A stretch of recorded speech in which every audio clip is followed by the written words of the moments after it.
Hello and welcome everyone to the week ahead commodity report, where we will be reviewing the markets for the week ahead.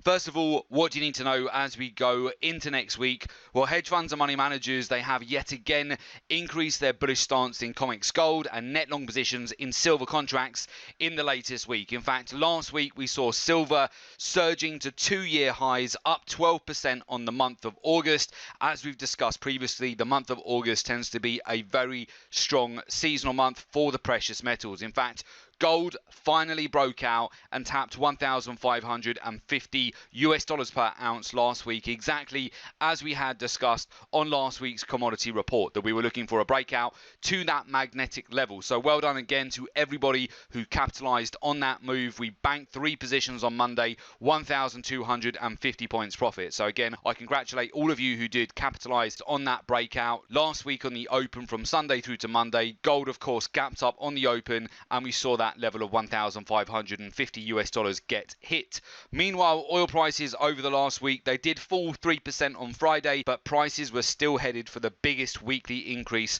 since early July, as we've seen an overall boost in the optimism between the US and China rhetoric. So with that, let's move over to the charts and we'll talk you through what we're looking at as we go into next week. First of all, let's move over to gold, and many of you have been in touch with us and commented that you caught this breakout move the previous week where we had been long on gold, and where you will recall many inexperienced retail traders were unfortunately selling that move on gold, getting trapped on that squeeze. And of course we saw that squeeze become even more predominant with that breakout to the upside, breaking out to 1,554 US dollars per ounce, as 60% of retail traders were selling short gold the previous week, so they got popped out and squeezed out their sell short, and then we started to see a retracement over the course of the last week. So we have moved within relatively tight ranges for gold over the last week compared to previous weeks there. So we tapped 1,556 US dollars per ounce and also found support at 1,500 and approximately 16 US dollars. But what can we expect for gold now as we go into next week? Well, we have closed near the weekly lows here for gold. However, what we've mentioned last week and during the course of also asset of the day last week is that you could anticipate the potential for end of month profit taking. So of course, it is a US holiday on Monday. It's Labor Day in the US and Canada as well. And with that, we were expecting profit taking at the end of the month of August. Of course, it's been a stellar month for the precious metals. And with that, you're going to get some traders and funds just locking in their gains for the month. So we have seen a pullback at the end of the month here, end of August, repositioning and rebalance of portfolios. The US dollar index broke out to 2-year highs on Friday. We saw the euro US dollar breaking down to 2-year lows. And with that, we really didn't see that much pressure on gold, considering that we'd seen such a strong breakout to the upside for the dollar. In fact, let's move over to silver. Silver, incredible move over August. In fact, at the peak there, silver has been up over 13% over the month of August, slowly but surely catching up to the price action from gold, where gold's broken out to 6-year highs and silver has broken out to 2-year highs. Now, in time, as we've mentioned before, we are expecting silver prices to catch up to this breakout with gold. So we would look for silver prices over the next quarter to start moving back towards their 6-year highs, which would put the price closer to $20 per ounce. We discussed it previously, even on last week's midweek report. We mentioned on silver asset of the day where we were looking for silver prices to tap $18 per ounce. And in fact, we hit that last week and we actually managed to push through that and break out all the way up to $18.65 per ounce. With that, we've also seen the gold to silver ratio breaking down to the lowest levels in 3 months. We are starting to see silver prices from a percentage point of view, they are catching up to gold here. And we are starting to see a bit of a shift away and repositioning from gold in the latest week into silver. That said, every time we have seen a consolidation in gold, if you look over to silver and silver is breaking out, then expect gold to follow suit very shortly afterwards. We've seen this time and time again. We mentioned this last week as well, that do keep your eye on silver. If you trade gold a lot, make sure that you're also keeping a very close eye on silver at the moment. There's very strong correlation between the two, especially right now. Also, of course, as always, do track the US dollar index as well. That will put pressure when we do see a breakout like we did on Friday on the US dollar, where the dollar broke out to 2-year highs. That will put some pressure on gold and silver, but you can see here, even with that, silver has had a very robust day on Friday. In fact, you've got another rejection here, 3 days we've found support, and silver is very close still to the 2-year highs as we go into next week. So what can we expect really from the price action next week? Well, on Monday, we do have the US on holiday. Therefore, we may see a little bit more pressure to the downside on Monday through to Tuesday during that London session. But of course, as we get going and later on into the Asia Pacific session, that's often where you start to see gold catch a bid. Now, what I will point out to you again is the amount of bull flags that we have had during the latest run up on gold here, where time and time again, each time gold looks like it's on the verge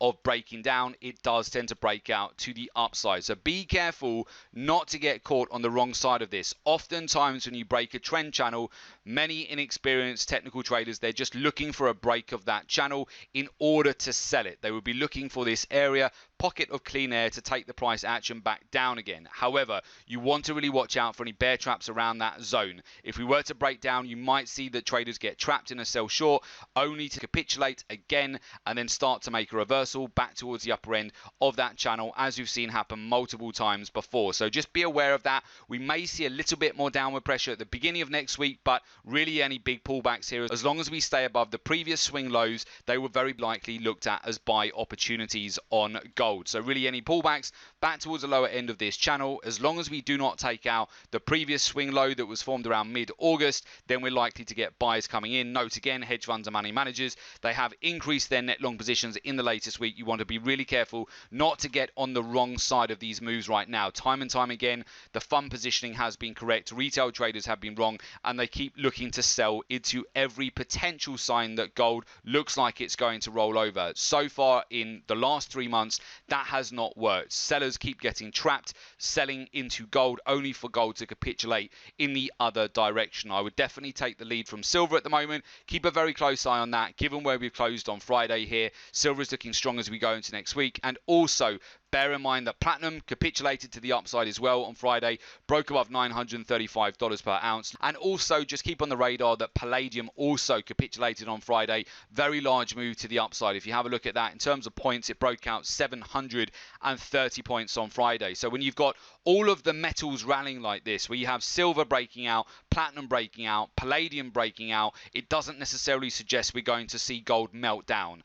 It's much more likely, if we continue to see this momentum with the other metals, it's very likely that gold will just have a shallow retracement. But as always, do make sure you're keeping an eye on the correlations. Keep an eye on the dollar index here as well, which did break out to 2-year highs on Friday. Normally, from a seasonal bias point of view, the dollar actually does not perform very well over the month of September. So I'm looking for that inverse correlation to come into a number of currencies, but also with gold as well, helping that get a bit of support as we progress this month. It can be that the first week of the month, because you have non-farm payrolls on the Friday, that the dollar can be slightly stronger, but then after non-farm payrolls, so from the following week onwards, is where the dollar can really start to pick up momentum to the downside and further support the metals. Which then brings me over to crude oil. If we have a look at the price action here of WTI crude oil, as you mentioned last week, we were really stuck in this range where we were seeing a pennant formation continue to ricochet at resistance here, and also we're seeing support come in time and time again at the lower end of the channel. So for me, WTI crude oil, as you mentioned, we were looking for resistance to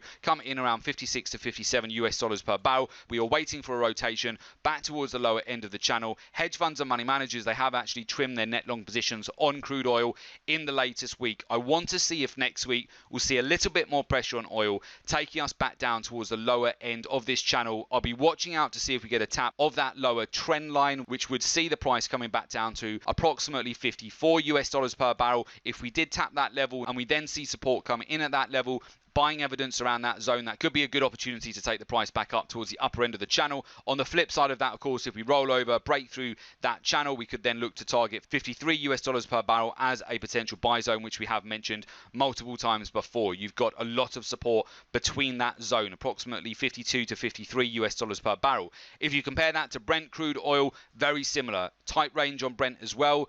Very much so over August. We've continued just to really ricochet between support and resistance. What I want to look out for next week on Brent is whether we do roll over, break back down towards that 58 and then to 57 US dollars per barrel, and again look at evidence of buyers coming in at that level. Usually the month of September is actually quite supportive for oil prices. As I mentioned on last week's oil asset of the day, I'm waiting for the prices to roll over here, come back to within our magnetic levels, and then look for evidence of buyers coming in order to capitalize on the next run up higher here for oil. So being patient for oil to come back down to our levels and then looking at evidence of buyers coming coming in. So with that has been the week ahead commodity report. Again, I want to congratulate many of you that have been in touch, that follow us on YouTube, and you've really capitalized on these moves over the month of August and the research that we've been sharing with you on asset of the day and also the week ahead commodity report. So well done everybody who has had a great month over August. And of course, as always, it's very important that you do have an edge in the markets, a research driven process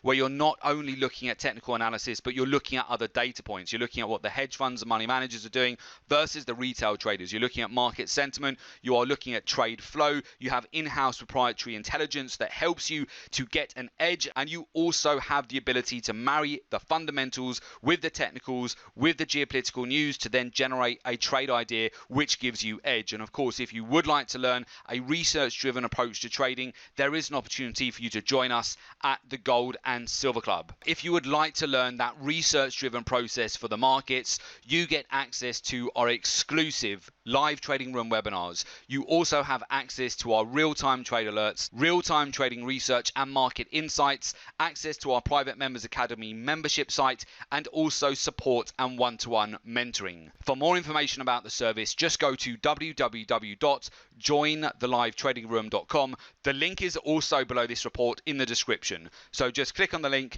make an application, and we will of course get in touch with you ASAP. And do make sure you subscribe to our YouTube channel. That way you're always kept updated with all of the latest commodity reports.